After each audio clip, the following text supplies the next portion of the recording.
boa noite. Boa noite. A Fiocruz pede ajuda ao Itamaraty para importar a vacina de Oxford produzida na Índia. O governo indiano quer imunizar primeiro a população vulnerável de lá. Os números da primeira semana de imunização na França decepcionam. O Reino Unido começa a aplicar uma segunda vacina no país. E decreta um novo lockdown para conter a variante mais contagiosa do coronavírus. O governo de São Paulo confirma que ela infectou 2 brasileiros. Há 2 semanas da posse de Joe Biden, políticos e empresários americanos repudiam a última tentativa do presidente Donald Trump de mudar o resultado da eleição de novembro. Para anular a derrota sofrida na Geórgia, ele pressionou uma autoridade local a encontrar mais de 11 mil votos. O jogador Marcinho confirma à polícia que atropelou um casal no Rio. A chuva provoca mortes e desaloja centenas de pessoas em Minas. A união da Fiat Chrysler e da Peugeot Citroën cria a 4ª maior fabricante de carros do mundo. O Jornal Nacional está começando.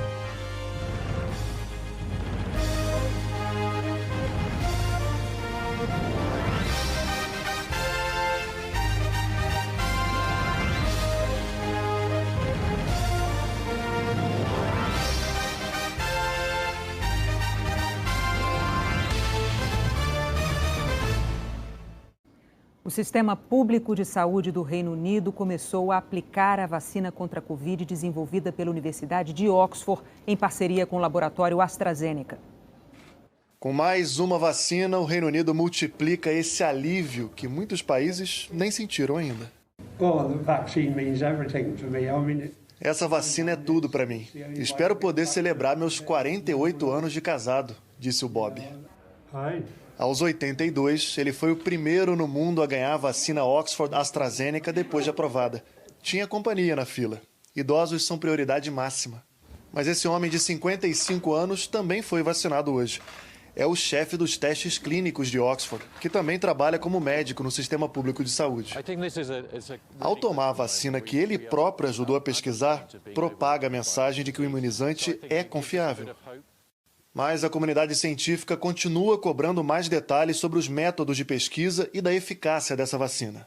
As autoridades britânicas tiveram acesso a informações que ainda não são de domínio público.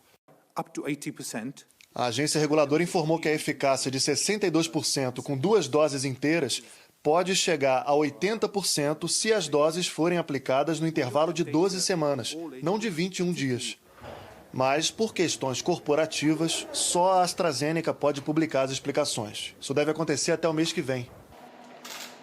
O governo sempre se mostrou confiante. Comprou 100 milhões de doses dessa vacina e fala que tem 530 mil à disposição para essa semana. Da primeira a entrar em uso no Reino Unido, a da Pfizer-BioNTech, já foram aplicados pouco mais de 1 milhão de doses. Os britânicos não podem escolher qual vacina tomar. É de acordo com a distribuição em cada região do país. Como essa é uma vacina local, produzida aqui, barata e que não precisa ser armazenada a temperaturas muito baixas, o governo espera acelerar a campanha. E está precisando. Esse país aqui vive hoje entre o entusiasmo de ter 2 vacinas e a preocupação com uma realidade crítica. Pelo 7º dia consecutivo, hoje o Reino Unido registrou mais de 50 mil novos casos de Covid. Números mais altos desde o início da pandemia. Hoje, primeiro a Escócia decretou lockdown nacional. A primeira-ministra falou que nunca esteve tão preocupada, que o novo isolamento precisa ser como aquele de março do ano passado. A situação é tão séria que as pessoas são obrigadas, por lei, a ficar em casa. E agora há pouco, o primeiro-ministro Boris Johnson anunciou mais um lockdown em toda a Inglaterra. As escolas vão fechar. Ele classificou a rapidez de contágio da nova variante do vírus como frustrante e alarmante. Mas se disse esperançoso com as vacinas. Quer imunizar milhões de pessoas dos grupos prioritários até meados de fevereiro. Só então o país poderia sair do isolamento. E a polícia da Escócia prendeu hoje uma deputada por ela ter quebrado as regras de isolamento em setembro. Margaret Ferrier admitiu ter viajado de trem depois de um teste positivo para o coronavírus. Ela vai responder criminalmente e está sendo pressionada pelos colegas de parlamento a renunciar ao cargo. Na França, o ritmo de vacinação é muito diferente daquele que se vê na Grã-Bretanha e enfrenta críticas. A pressão está na capa dos principais jornais franceses. Não era para menos. Os números da primeira semana decepcionaram. A União Europeia começou oficialmente a campanha com a vacina da americana Pfizer com a alemã BioNTech no dia 27 de dezembro.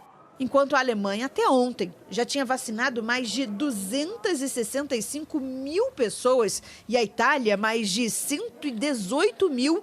Na França, apenas 516 pessoas tinham recebido a primeira dose. O governo francês afirmou que o atraso foi por causa da logística. As equipes tiveram que visitar os idosos em asilos, fazer consultas pré-vacinação e obter o consentimento de cada um deles. Mas esta semana, o plano de vacinação passou, enfim, a incluir profissionais da saúde. O ministro Olivier Véran garantiu que só nesta segunda-feira, milhares receberam a primeira dose, sem especificar o total. Ele prometeu que agora a campanha francesa vai decolar. A Holanda também agiu hoje sob pressão. O único dos 27 países da União Europeia que ainda não começou a imunização resolveu antecipar para a quarta a campanha que estava marcada para sexta-feira. A expectativa agora é para a aprovação da vacina da farmacêutica americana Moderna. Uma reunião da Agência Europeia de Medicamentos na quarta-feira pode dar luz verde à segunda vacina para o bloco. A primeira pessoa vacinada nos Estados Unidos recebeu hoje a segunda dose. A enfermeira de Nova York, Sandra Lindsay, disse que, apesar de saber que a pandemia ainda não está controlada, a carga ficou menos pesada. Até agora tomaram a vacina 4.600.000 pessoas, muito menos do que os 20 milhões prometidos no ano passado. Uma comitiva da Associação Brasileira de Clínicas Particulares embarcou hoje para a Índia para negociar a compra de 5 milhões de doses da vacina Covaxin, fabricada pelo laboratório Bharat BioNTech. Ontem, o governo indiano autorizou o uso emergencial dessa vacina, mesmo sem a divulgação de resultados que comprovem a eficácia dela. As clínicas brasileiras esperam que os estudos da Covaxin sejam concluídos até o fim deste mês para poder encaminhar o pedido de registro à Anvisa. Se o pedido for aprovado, a intenção é oferecer vacina para os brasileiros a partir de março. A Anvisa informou que se reuniu hoje com representantes do laboratório indiano para dar esclarecimentos sobre o processo de registro de vacinas no Brasil. No setor público, a Fiocruz pediu ajuda ao Itamaraty para conseguir importar da Índia 2 milhões de doses da vacina de Oxford. Representantes da Fiocruz ficaram 2 horas em reunião com a Anvisa. Havia expectativa, mas a Fiocruz não oficializou o pedido de autorização para uso emergencial aqui no Brasil da vacina da Universidade de Oxford, em parceria com a AstraZeneca. Um novo elemento se tornou imprescindível para que esse pedido seja levado adiante: a garantia de que a vacina fabricada no Reino Unido tenha as mesmas características da que também está sendo produzida em parceria com o Instituto Serum, que fica na Índia. Isso porque a Fiocruz, além de fabricar as vacinas no Brasil, quer importar 2 milhões de doses prontas da vacina, que viriam do laboratório indiano. A Anvisa já aprovou a compra, em caráter excepcional, mas para a vacina ser aplicada na população, ainda falta a aprovação da agência para uso emergencial. E no meio dessas tratativas, surgiu mais um obstáculo.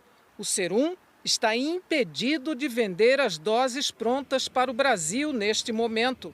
Em entrevista à agência de notícias Associated Press, Adar Poonawalla, executivo do Instituto Serum, disse que a agência reguladora da Índia impôs uma condição para autorizar o uso emergencial da vacina, que o laboratório garanta a imunização dos grupos vulneráveis do país antes de exportar as doses.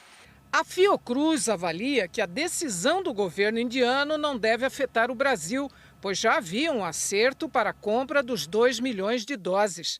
Em nota, disse que as tratativas tem contado com o apoio dos Ministérios da Saúde e das Relações Exteriores junto ao governo indiano e que a expectativa é de que o pedido de uso emergencial seja realizado ainda esta semana.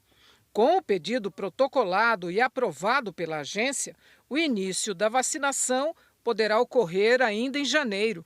O governo brasileiro também aposta na hipótese de que o veto do governo indiano à exportação da vacina não vai afetar a encomenda da Fiocruz, porque deve valer apenas para as novas negociações. O Instituto Serum é um dos maiores fabricantes mundiais de vacina e já está comprometido em fornecer imunizantes para os países mais pobres. Além do acordo com a Fiocruz, o Instituto Serum tem acordo com o consórcio COVAX Facility, programa coordenado pela Organização Mundial da Saúde, para vender 200 milhões de doses. Em nota, o Ministério da Saúde reafirmou que a vacinação no Brasil, na melhor das hipóteses, deve começar no dia 20 de janeiro. Mas o Ministério admite que o início possa se dar até 10 de fevereiro.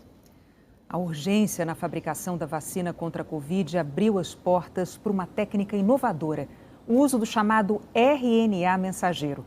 Os cientistas apostam que a partir de agora vai haver uma revolução no combate a outras doenças. Desde a primeira contra a varíola, 225 anos atrás, as vacinas vêm salvando vidas. Vírus cultivados em grandes quantidades em laboratórios são depois inativados, partidos ou atenuados e transformados em imunizantes.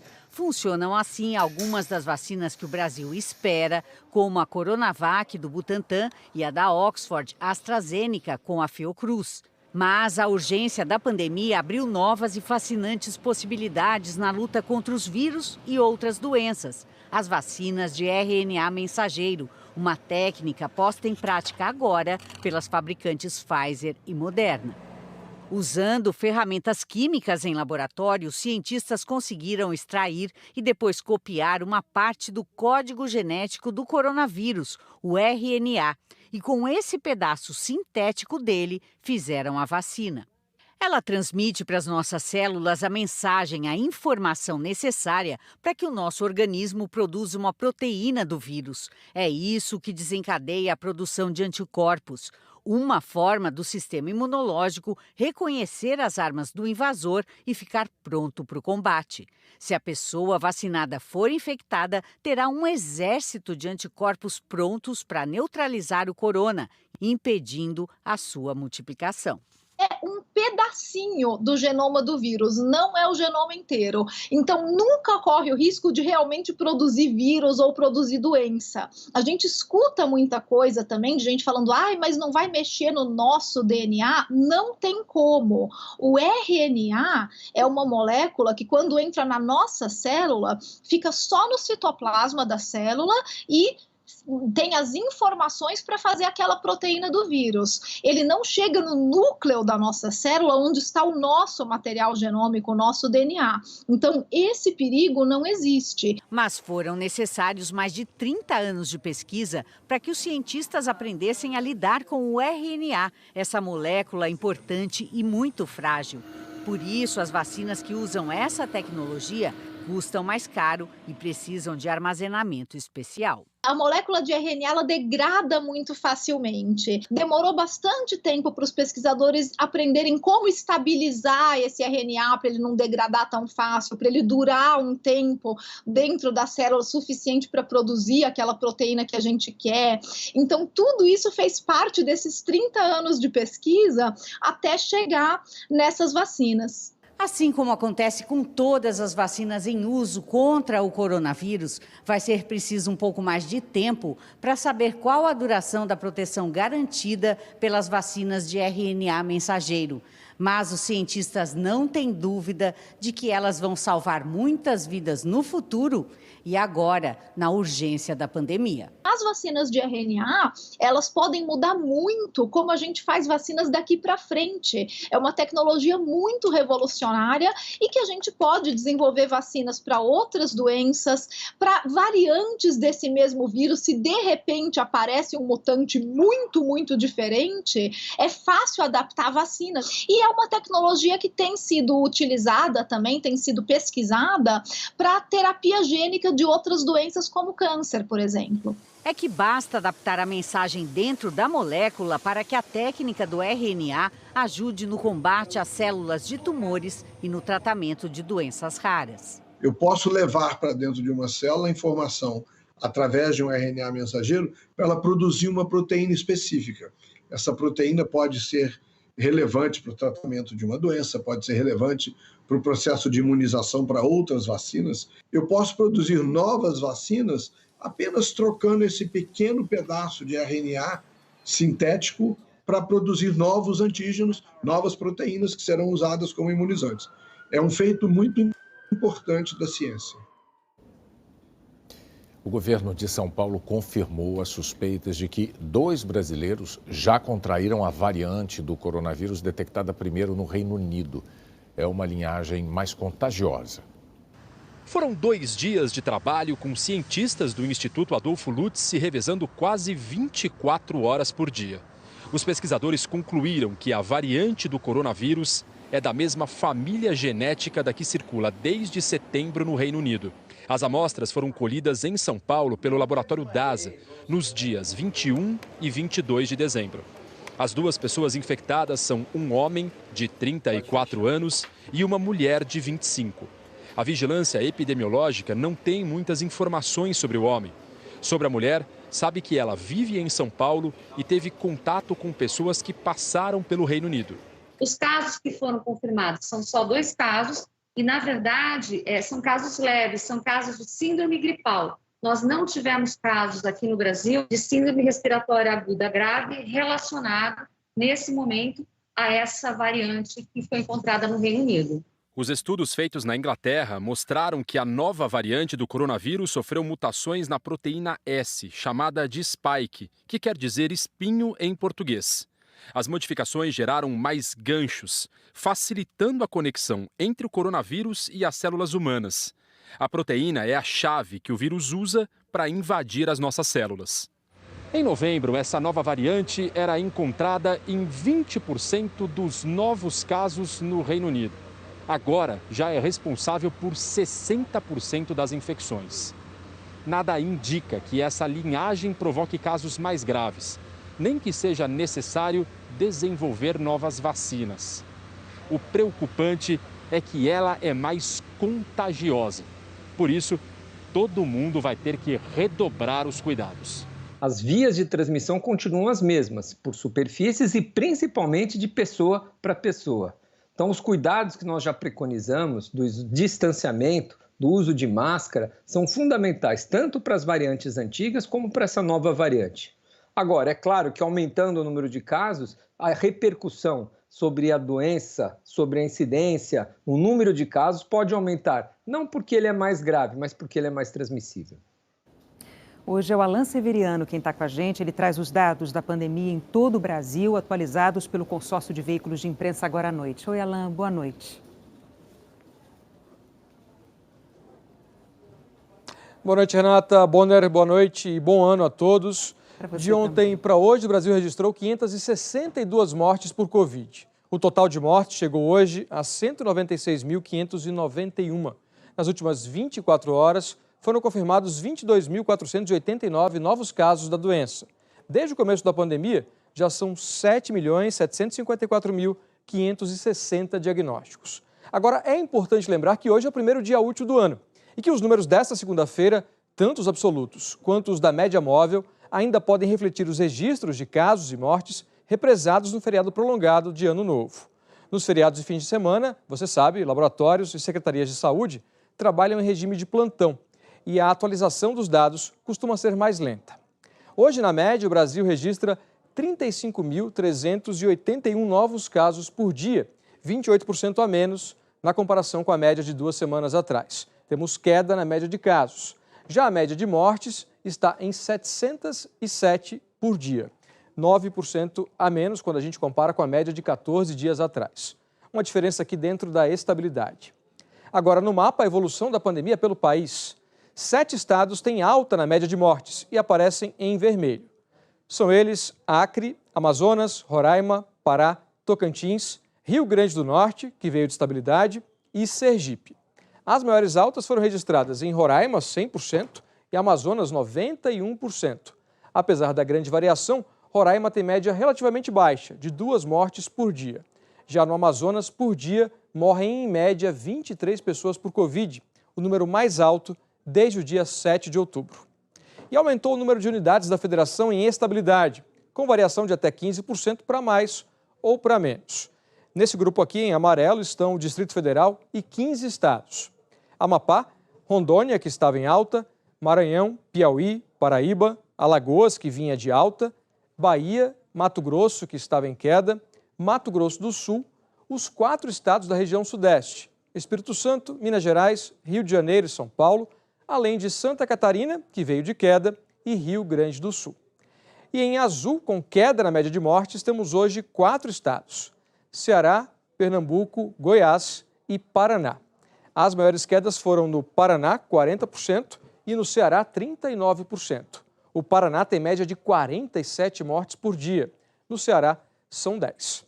Os números e os gráficos do seu estado, você sabe, é só conferir em g1.com.br/coronavírus.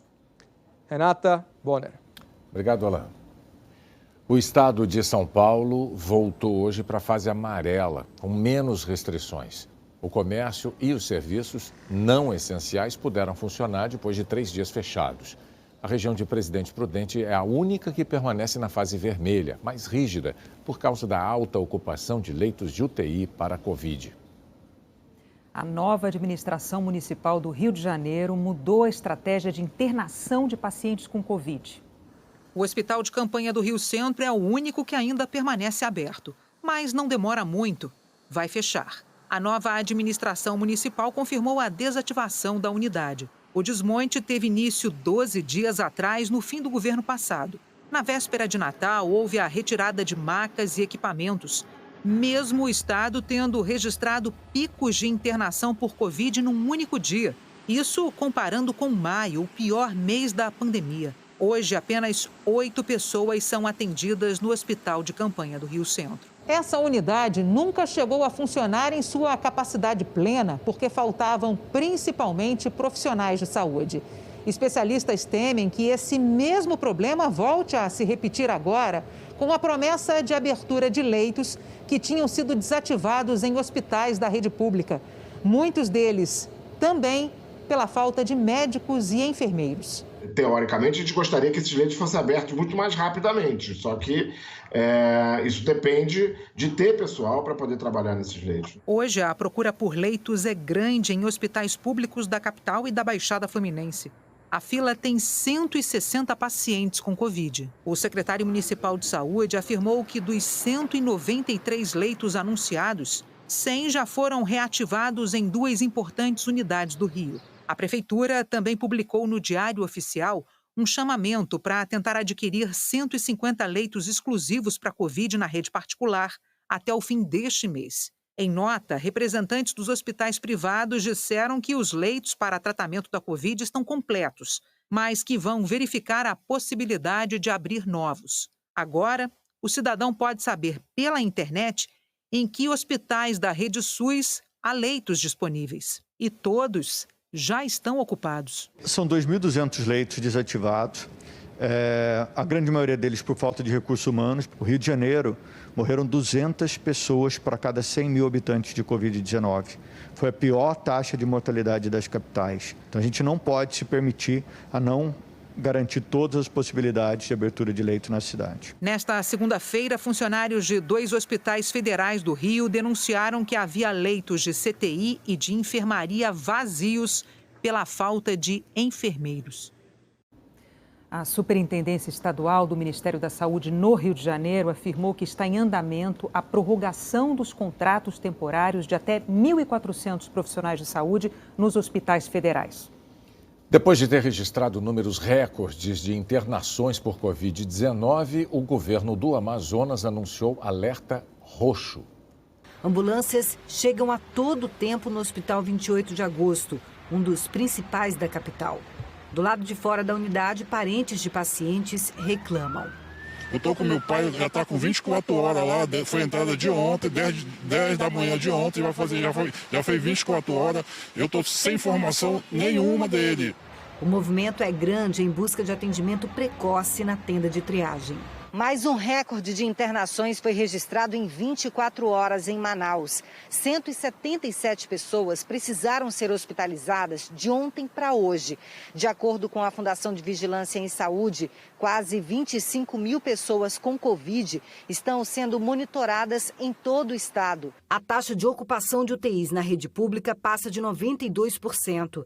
Na rede privada, chegou a 94%. Nossa análise de risco está apontando que nós estamos num nível muito alto, de muito alto risco, portanto, nós saímos da fase vermelha, estamos na fase roxa. A fase roxa é a mais grave na escala do governo do Amazonas e considera indicadores como ocupação de UTIs e número de mortes. Em Manaus, só estão funcionando supermercados, drogarias e outros poucos serviços. Depois de decisão da Justiça, o governo decretou a paralisação das atividades não essenciais. Se não houver a colaboração de todas as pessoas, entendendo que é preciso evitar aglomerações e respeitar as orientações das autoridades em saúde, vai chegar um momento em que nós não teremos leitos disponíveis para atender aquelas pessoas que forem acometidas pela Covid. Uma equipe do Ministério da Saúde está analisando a situação das unidades da capital para saber de que forma o governo federal vai ajudar. O Ministério da Saúde veio com a disponibilidade de permanecer no estado do Amazonas o tempo que for necessário para que nós possamos nos somar ao governo do estado e ao governo do município nas ações de enfrentamento à doença e resolução dos problemas graves que afligem o povo do estado do Amazonas. Na ilha de Itaparica, na região metropolitana de Salvador, centenas de pessoas se reuniram ontem numa festa de rua conhecida como Paredão. A polícia militar usou gás lacrimogênio para dispersar o público. Teve aglomeração também na orla de Madre de Deus. Em Porto Seguro, em uma semana, a polícia acabou com 70 festas irregulares. Um decreto do governo baiano proibiu eventos e festas até o fim de janeiro. A Associação Brasileira da Indústria de Artigos e Equipamentos Médicos e Odontológicos informou que se comprometeu a fornecer 30 milhões de seringas e agulhas para o Ministério da Saúde. Segundo a associação, a compra vai ser feita de maneira emergencial, sem licitação. O governo confirmou essa compra. Na semana passada, o Ministério da Saúde fez um leilão para tentar comprar 300 milhões de unidades, mas só conseguiu garantir 7 milhões. E disse que vai fazer um novo pregão, mas ainda não marcou a data. A seguir, a hora de renegociar o valor do aluguel para milhões de inquilinos brasileiros. A criação da quarta maior fabricante de carros do mundo.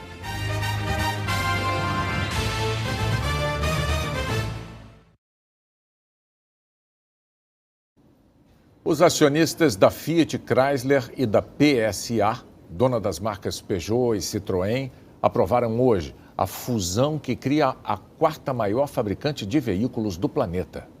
Está para nascer a Stellantis, avaliada em 52 bilhões de dólares. A gigante vai reunir 14 marcas, como Fiat, Chrysler, Jeep, Alfa Romeo, Peugeot, Citroën e Maserati. Vai produzir 8 milhões de veículos por ano e pretende ter uma receita anual de 203 bilhões de dólares, pouco mais de 1 trilhão de reais.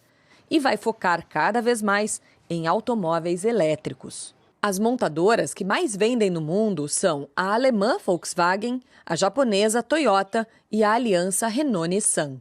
Stellantis vai ser uma empresa altamente globalizada. A sede vai ficar na Holanda. A sede fiscal, onde o grupo vai pagar a maior parte dos impostos, será no Reino Unido. Mas a maior parte das vendas vai acontecer aqui, nos Estados Unidos. O diretor executivo do grupo vai ser o atual executivo-chefe da PSA, Carlos Tavares. O presidente da Fiat, John Elkann, vai ser o presidente do novo grupo. Ele é tataraneto do fundador da Fiat. Essa vai ser a primeira vez que a família perde o controle sobre uma das marcas mais famosas da Itália. Hoje, John Elkann disse aos acionistas que a nova década vai redefinir completamente a mobilidade e que foi o desejo de liderar esse novo futuro que aproximou as duas empresas. No ano passado, os bancos centrais do Brasil e de outros países reduziram a níveis muito baixos ou até zeraram os juros para enfrentar a desaceleração da economia. Isso teve reflexos nas bolsas de valores. Bem num ano de crise, onde normalmente se busca segurança, milhares de brasileiros pegaram um caminho contrário e se arriscaram na Bolsa de Valores pela primeira vez. 2020 terminou com mais de 3 milhões de pessoas físicas na Bolsa, quase o dobro de 2019. As mulheres são 26%. A Lúcia é esteticista e viu a renda encolher com a quarentena. Resolveu usar o tempo livre para fazer um curso que ganhou de presente do filho sobre o mercado de ações. Falar, vê você que aí eu te dou dinheiro e você investe. Aí ele falou assim, não, o dinheiro é seu, você que vai que investe. E ela percebeu sozinha que com juros baixos, na casa dos 2% ao ano, não estava valendo a pena ficar nas aplicações tradicionais. Começou a investir na bolsa com pouco dinheiro. Teve uma ação mesmo que eu comprei, você entendeu? Na época, logo no começo da pandemia, ela estava R$1,70. Não precisa de muito dinheiro. O principal índice da Bolsa de Valores de São Paulo começou o ano passado em alta. No início de março, quando as notícias do coronavírus começaram a desenhar o que viria pela frente, o Ibovespa despencou. Chegou aos 63 mil pontos no fim do mês, o menor patamar de 2020. Depois disso, o índice foi se recuperando aos poucos e agora está um pouco acima do que um ano atrás.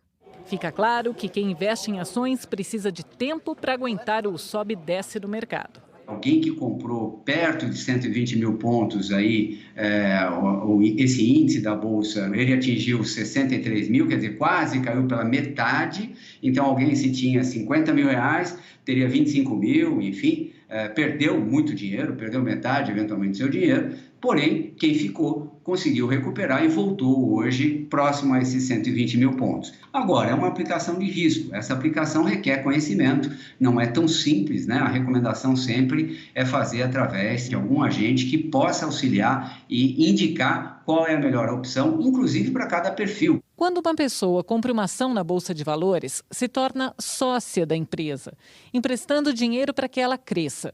E em 2020, o cardápio de companhias à disposição do investidor aumentou e ficou mais variado. 28 empresas venderam ações pela primeira vez, fizeram o chamado IPO. Foi o maior volume para um ano desde 2007. As companhias que fazem IPO buscam dinheiro para financiar novos projetos, expandir os negócios ou até adquirir outras empresas. Esse movimento foi observado em diversos setores. Foram para a Bolsa desde empresas de construção civil até lojas que vendem artigos para animais de estimação e brechó online. A gente tem que reconhecer que o brasileiro é bastante empreendedor, né? E a gente tem um país com muitas oportunidades. E sempre houve bons projetos, né, boas oportunidades no Brasil, mas faltava uma fonte de financiamento via mercado de capitais. Quanto mais projetos, mais criação de emprego, mais crescimento da economia, mais desenvolvimento do país. Mas no ano passado também teve muita gente que preferiu guardar dinheiro com mais segurança. A captação da caderneta de poupança foi recorde, mais de R$1 trilhão até o último dia do ano. Em 2020, o Brasil gastou menos dinheiro com importações do que o que recebeu pelas exportações. A balança comercial brasileira atingiu quase 51 bilhões de dólares. Foi o terceiro maior saldo desde o começo da série histórica, em 1989. O país exportou o correspondente a 209 bilhões de dólares e importou 158 bilhões. Para milhões de inquilinos brasileiros, o ano começou com a necessidade de negociar o valor do aluguel. O IGPM, que reajusta os contratos, fechou o ano passado acima dos 20%. Um apartamento tipo estúdio, 30 metros quadrados, bem claro, arejado, com vista para o parque.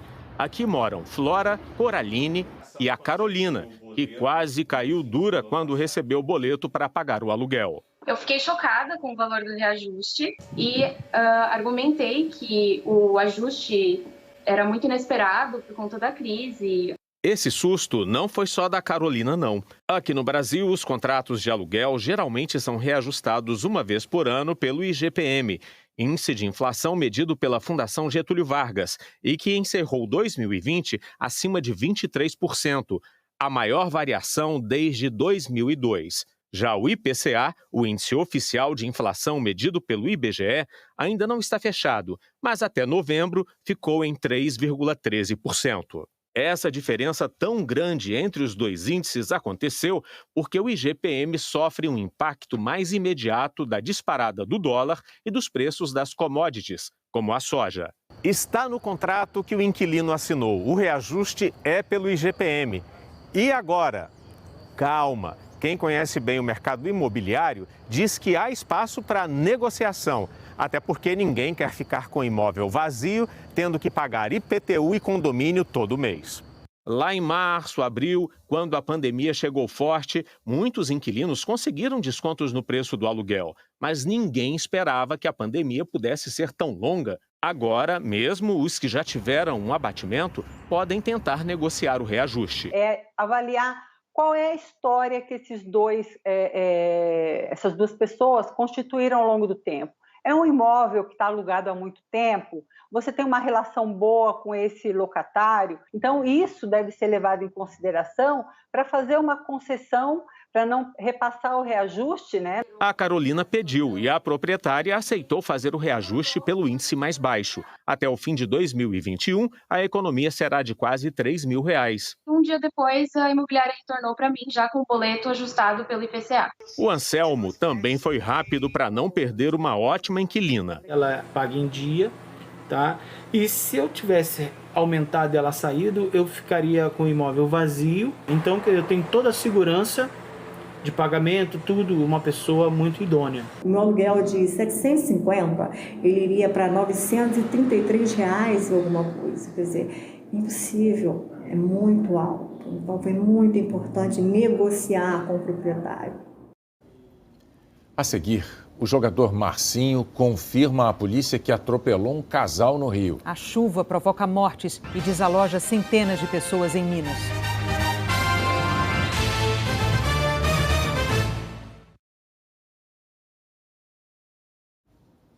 O jogador de futebol Marcinho, ex-lateral do Botafogo, admitiu à polícia que atropelou um casal sem prestar socorro no Rio de Janeiro na semana passada. Um homem morreu e uma mulher ficou gravemente ferida. A principal dúvida da polícia foi esclarecida hoje, quase 5 dias depois do acidente. O próprio Márcio Almeida de Oliveira, o Marcinho, ex-lateral do Botafogo, admitiu. Era ele quem estava dirigindo o carro que atropelou o casal. O JN teve acesso ao depoimento do jogador. Marcinho disse que foi ao mercado e, por volta das 8h30 da noite, entregou as compras num restaurante. E estava retornando para a casa de um primo pela Avenida Lúcio Costa, no Recreio dos Bandeirantes, zona oeste do Rio, quando, repentinamente, um casal saiu entre os veículos estacionados. Ele disse que tentou frear e desviar. Estava a uma velocidade aproximada de 60 km por hora e que estava sóbrio, que não ingeriu bebida alcoólica. O pai de Marcinho, Sérgio de Oliveira, também foi ouvido. O advogado deles afirmou o que o jogador também disse em depoimento, que ele não prestou socorro às vítimas por medo. Ele estava muito apavorado, as pessoas começaram a se aglomerar perto do carro, ele ficou com medo de linchamento e represália pública.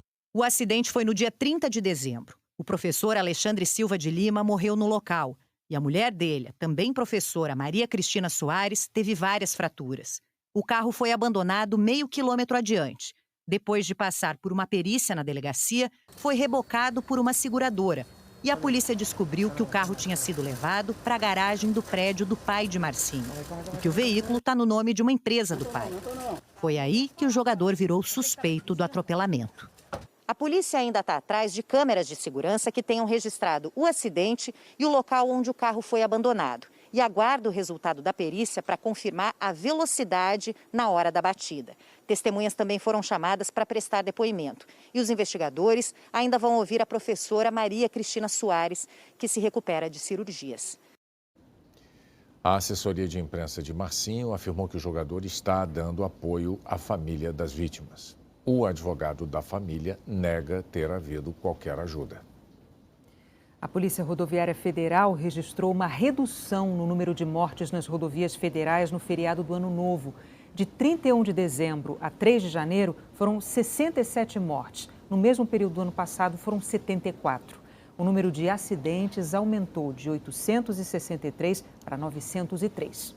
6 pessoas morreram em consequência das chuvas em Minas Gerais neste começo de ano. Foi muita chuva em pouco tempo. As ruas de Conselheiro Lafayette, na região central de Minas, pareciam rios. Um muro de contenção desabou. Não sobrou nada da cozinha da casa ao lado. Mara se salvou por pouco. A sorte é que ontem era domingo, porque se fosse um dia de semana, era o horário que eu estava arrumando alguma coisa para comer. Em 3 dias, os moradores desse outro bairro aqui enfrentaram 2 enchentes por causa da cheia do rio Bananeiras. Ontem, eles haviam acabado de limpar completamente as casas quando uma nova inundação chegou e estragou o pouco que havia sobrado. Agora tá tudo de perna pro ar. A casa inteira tá tudo de perna pro ar. Não sabe nem se a gente coloca as coisas no lugar, porque não sabe se vai chover, se vai subir de novo. 8 pessoas morreram em Minas neste período chuvoso. 6 só nos primeiros 4 dias de 2021. Hoje foi enterrado em Santa Luzia, na Grande BH, Caio Santana Frois, de 13 anos. Ele morreu no sábado à noite ao ser arrastado pela correnteza e ficar preso debaixo de um carro quando andava de bicicleta. Ele chegou a ser levado para o hospital, mas não resistiu. Ainda em BH, a chuva provocou queda de árvores e alagamento. Ruas também ficaram alagadas em Nova Era, na região central, e em Ponte Nova, na Zona da Mata. Em Muriaé, ainda na Zona da Mata, 2 pessoas morreram. Uma mulher soterrada depois de um deslizamento nesta madrugada e um homem arrastado pela água ao passar de moto em uma ponte na sexta-feira. No sul de Minas, 3 pessoas morreram depois de uma cabeça d'água num complexo de cachoeiras, entre São José da Barra e Capitólio, no fim de semana. Bombeiros localizaram hoje o corpo de Jardian Rezende, de 23 anos. Eles encontraram no fim de semana os corpos de outras 2 jovens e 16 pessoas foram resgatadas com vida.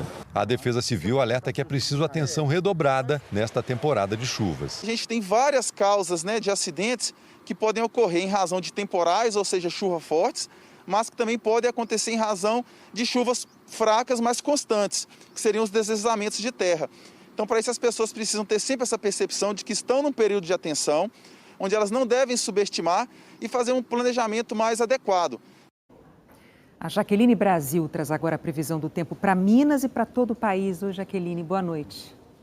Oi, Renata. Boa noite para você, para o Bonner e boa noite para todos. Pode chover agora à noite, nas próximas horas, em algumas regiões de Minas, exatamente onde estão as áreas de instabilidade, na região metropolitana de Belo Horizonte, também na zona da Mata Mineira. E amanhã, o risco de temporal está mantido para todo o Sudeste.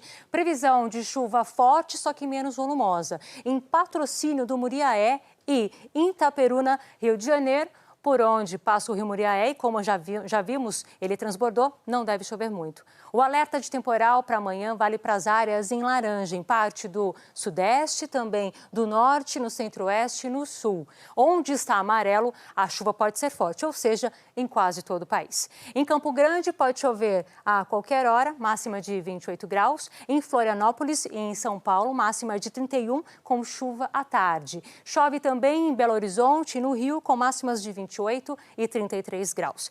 Essas pancadas de chuva no meio da tarde são comuns agora em janeiro e mesmo sem a presença de uma frente fria ou baixa pressão, os temporais costumam aparecer. Isso acontece porque, como o ar está bem mais quente e mais leve, sobe transportando a umidade que está na superfície. O resultado é a formação das nuvens de temporal, os cumulonimbus. Por isso, nos próximos 15 dias, a previsão é de chuva para quase todo o país. Maiores acumulados devem ficar concentrados no norte, centro-oeste e no sudeste. Nas outras áreas, tem algum destaque? Temos sim, o tempo fica firme no Nordeste, tempo firme, a umidade relativa do ar também vai cair, isso vale para toda essa área interior da Bahia, também pegando parte do Piauí e seguindo de Sergipe até o Rio Grande do Norte. Tempo seco também, isso vale para essa parte do Tocantins e até no litoral de São Paulo o tempo vai ficar firme. E as temperaturas devem ficar altas em todo o país. Em Manaus, também em Macapá, máxima de 33, mesma de Porto Alegre, em Cuiabá, 32, também em Palmas, 30 em Salvador e em São Luís.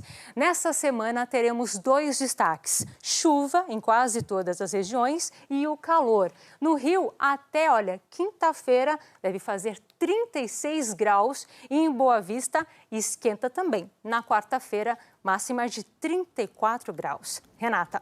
Obrigada, Jaqueline. Fiscais do IBAMA descobriram extração de madeira dentro de uma unidade de conservação no Tocantins. O Parque Nacional do Araguaia fica às margens da Ilha do Bananal, maior ilha de água doce do mundo. A unidade de conservação reúne os biomas amazônico, cerrado e pantanal. Derrubar qualquer árvore neste local é proibido, o que nem sempre é respeitado. Nossa equipe acompanhou agentes do IBAMA durante a realização de um flagrante de extração ilegal de madeira dentro da área de preservação. As árvores consideradas nobres e com alto valor de mercado tinham sido derrubadas recentemente. O tipo de corte indica que a madeira seria vendida para a produção de móveis de luxo. Segundo os fiscais do IBAMA, aqui dentro da Ilha do Bananal, nesse trecho, na divisa com o estado do Mato Grosso, existem vários pontos como esse, com madeiras extraídas de forma ilegal. E, de acordo com os fiscais, os madeireiros optam sempre por essas 2 árvores, jatobá e angelim. As terras públicas, já destinadas para unidades de conservação estão sendo as mais ameaçadas, E o que explica isso é um discurso oficial que questiona até mesmo a legitimidade dessas unidades de conservação, o que incentiva a invasão delas para madeireiros. Isso mostra um desrespeito para a legislação ambiental, e, de certa forma, uma aposta na impunidade. Infrações que seguem caminho pelas rodovias federais do Brasil. Em Palmeiras, do Tocantins, um caminhão transportando madeira foi flagrado pela Polícia Rodoviária Federal com carga maior do que a descrita na nota fiscal. O veículo e a carga foram retidos. A quantidade de apreensões de madeira nas rodovias federais do Tocantins em 2020 foi 3 vezes maior do que em 2019. Existem várias formas de burlar a fiscalização, desde passar pela falsificação do documento fiscal ou do documento de origem florestal, até mesmo tentar desviar por estradas de fazenda ou vicinais para sair do foco da fiscalização. No entanto, a PRF tem trabalhado cada vez mais com foco em mapear as rotas utilizadas por essas pessoas, o tipo de veículo utilizado, a fim de abordar com mais eficiência e constatar de fato o crime e punir os responsáveis. A maior parte da madeira ilegal apreendida no estado vem de regiões amazônicas, especialmente do Pará. Entre os principais destinos estão os estados do Nordeste e Centro-Oeste. O governo tem a obrigação de agir com muito rigor na fiscalização, de rastrear toda essa atividade de extração irregular da madeira que está ocorrendo e tomar as devidas providências, punir os responsáveis de uma forma severa e prevenir novas ocorrências. O PT anunciou hoje apoio ao deputado Baleia Rossi, do MDB, para a presidência da Câmara. Primeiro, o PT fechou o apoio em uma reunião interna do partido, com placar apertado, 27-23, e esclareceu em uma nota o objetivo da decisão. O PT entende que esta aliança é necessária para derrotar as pretensões de Jair Bolsonaro de controlar a Câmara dos Deputados. Depois se juntou aos partidos do bloco de esquerda para divulgar esta carta, em que defende uma Câmara independente. PT, PDT, PSB, PCdoB e Rede declararam oficialmente adesão à candidatura à presidência da Câmara do líder do MDB, Baleia Rossi. O grupo de apoio a Rossi ainda inclui MDB, Democratas, PSDB, PSL, Cidadania e PV. As bancadas somam 261 dos 513 deputados. A candidatura de Rossi tem como mentor o presidente da Câmara, Rodrigo Maia, do Democratas, que voltou a ser um forte crítico do presidente Bolsonaro e prega independência em relação ao governo federal. Do outro lado da disputa está o líder do Progressistas, Arthur Lira, que conta com o apoio de Bolsonaro e dos filhos, que trabalham para ter na presidência da casa um aliado que pode facilitar os interesses do governo. Arthur Lira se lançou candidato com o apoio dos partidos que formam o Bloco do Centrão, além do Progressistas, PSD, PL, Solidariedade e Avante. No bloco pró-Lira também estão Republicanos, Patriota, PROS e PSC. No papel, são 195 votos. A eleição será no começo de fevereiro, com votação secreta. A adesão de partidos aos dois blocos não garante os votos. E os dois candidatos dizem que contam com o apoio de deputados dissidentes dos dois grupos. Para ser eleito presidente da Câmara, são necessários os votos de 257 deputados. Além da presidência, os deputados vão votar para escolher outros 10 cargos da mesa diretora da Câmara com mandato de 2 anos. O ministro do Supremo Tribunal Federal, Ricardo Lewandowski, reiterou hoje que a defesa do ex-presidente Lula deve ter acesso imediato às mensagens de texto apreendidas durante a Operação Spoofing da Polícia Federal. Em julho de 2019, essa operação prendeu os suspeitos de invadir celulares do ex-juiz Sérgio Moro e de integrantes da Força Tarefa da Lava Jato em Curitiba. O juiz Valdemar Cláudio de Carvalho, da Justiça Federal do TF, entendeu que o caso não era urgente, não precisava ser analisado no plantão do Judiciário e determinou que o Ministério Público se manifestasse. Hoje, o ministro Lewandowski ordenou a notificação do juiz para o imediato cumprimento da liberação. A seguir, políticos e empresários americanos repudiam a última tentativa do presidente Donald Trump de mudar o resultado da eleição. O Teatro Castro Alves, em Salvador, homenageia um dos maiores nomes da música clássica.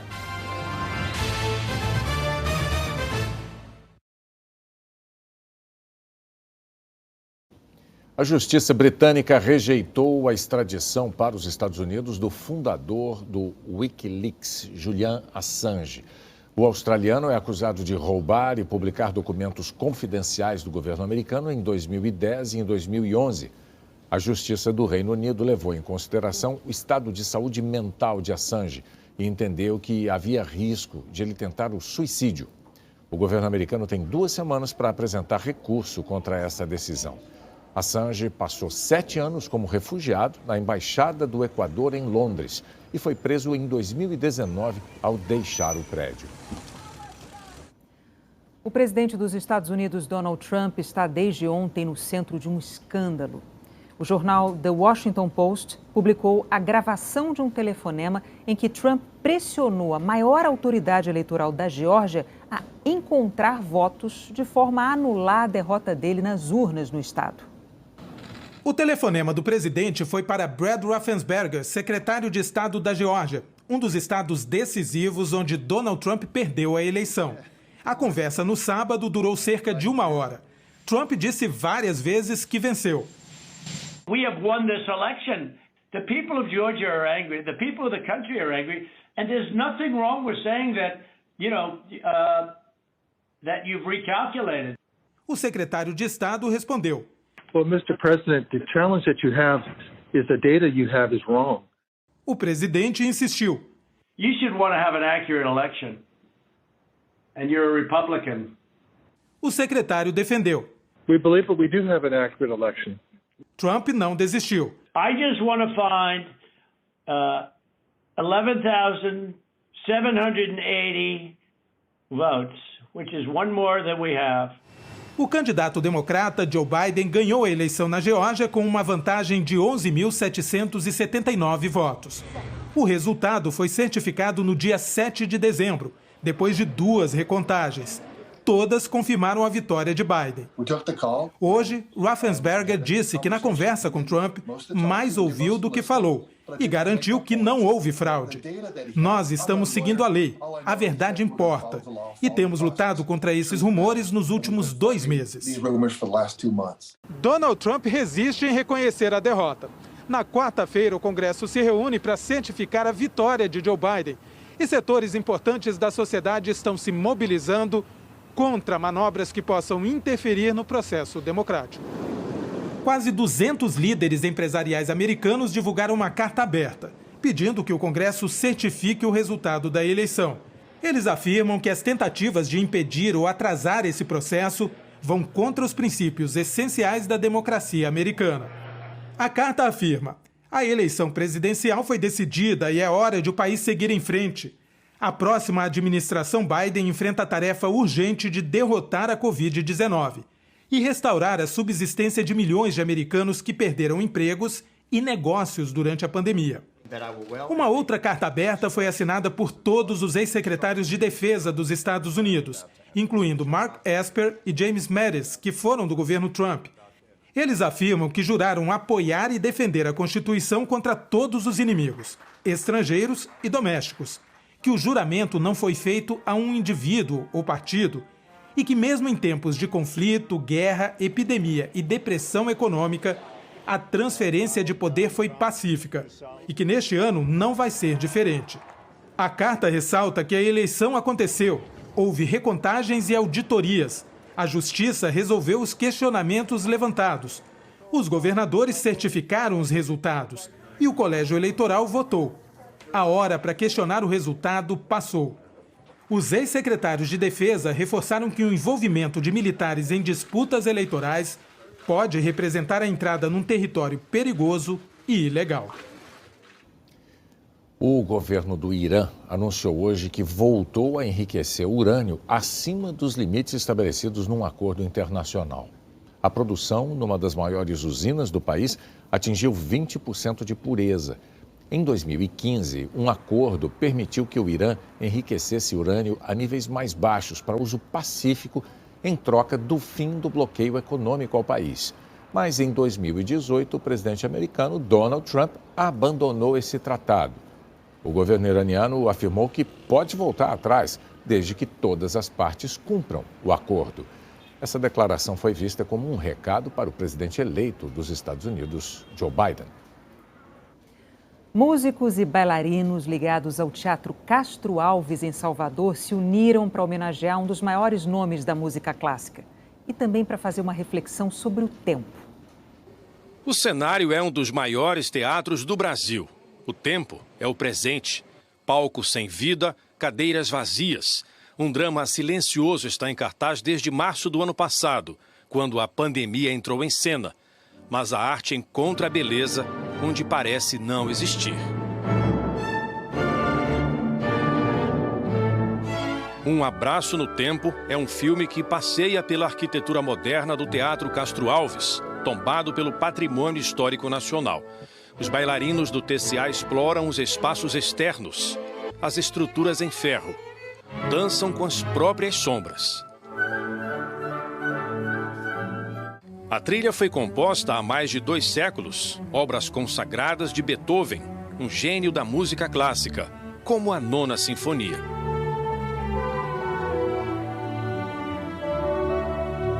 O filme de 45 minutos também é uma homenagem da Orquestra Sinfônica da Bahia aos 250 anos de nascimento do compositor alemão. Beethoven foi profundamente um humanista.